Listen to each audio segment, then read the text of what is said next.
أعوذ بالله من الشيطان الرجيم بسم الله الرحمن الرحيم اللہ کے نام سے شروع جو بڑا مہربان نہایت رحم والا۔ لم يكن الذين كفروا من أهل الكتاب والمشركين منفكين حتى تأتيهم البينة رسول من الله يتلو صحفا مطهرة فيها كتب قيمة۔ کتابی کافر اور مشرک اپنا دین چھوڑنے کو نہ تھے جب تک کہ ان کے پاس روشن دلیل نہ آئے۔ وہ کون؟ وہ اللہ کا رسول کے پاک صحیفے پڑھتا ہے، ان میں سیدھی باتیں لکھی ہیں۔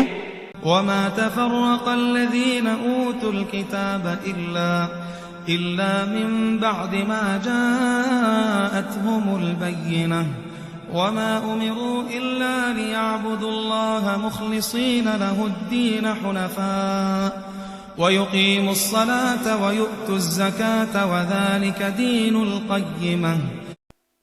اور پھوٹنا پڑی کتاب والوں میں مگر بات اس کے کہ وہ روشن دلیل ان کے پاس تشریف لائے، اور ان لوگوں کو تو یہی حکم ہوا کہ اللہ کی بندگی کریں، میرے اسی پر عقیدہ لاتے ایک طرف کے ہو کر، اور نماز قائم کریں اور زکوٰۃ دیں، اور یہ سیدھا دین ہے۔